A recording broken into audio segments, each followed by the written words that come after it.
So I want to tie three things together today because they're really one thing. Follow any hazard on the job from the second somebody first notices it to the moment it can't hurt anybody anymore. It travels through three gates.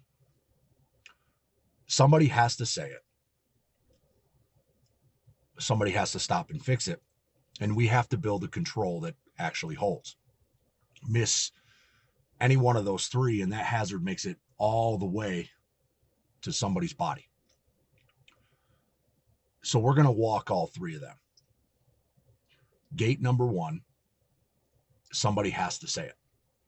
And this is the most dangerous hazard on any job, is the one nobody said out loud. Okay? Somebody saw it, somebody knew, and they kept their mouth shut.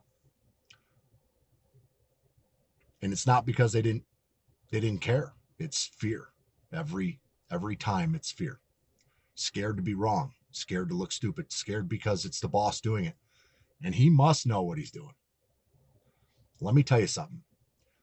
That hazard doesn't care what your title or position is or what color hard hat you're wearing. Okay? If you see it, you say it. To the green hat or to the superintendent, same words, same level of respect. And to the leaders, you can't order a person to speak up. Fear doesn't take orders. You build the trust that gets it out of them.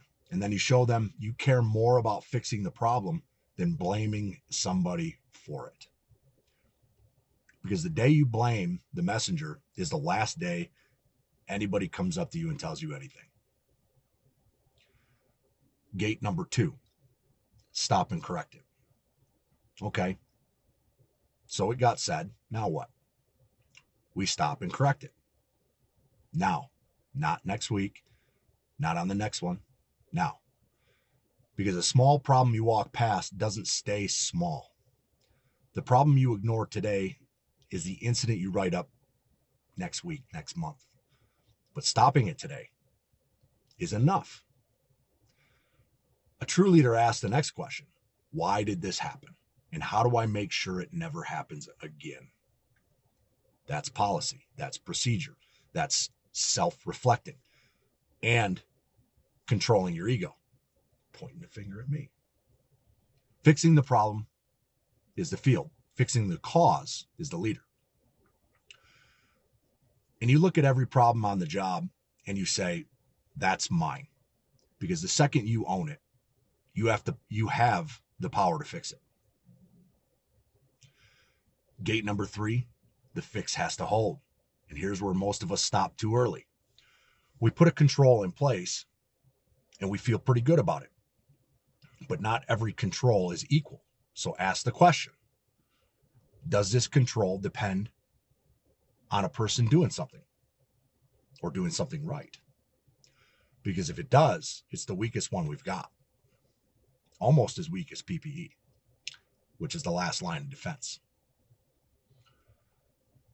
Stay clear. Watch the load. Those aren't controls. Those are hopes. A person gets tired, distracted, rushed at the end of the shift. A barrier doesn't. A berm doesn't get tired. A lockout doesn't have a bad day. So when the control leans on a person, look hard at a physical control instead. But better yet, can we get the person out of the line of fire completely? That's the best control there is. So for example, when you block or crib a load, will it hold in every situation? Not just the easy one. If the honest answer is it'll probably hold, then it doesn't supplement it. One tool isn't always enough. Nobody ever got hurt because the load was secured twice. 3 gates, every hazard, every time. Say it. Even when it's the boss, even when you're scared. Stop and fix it, and fix the cause.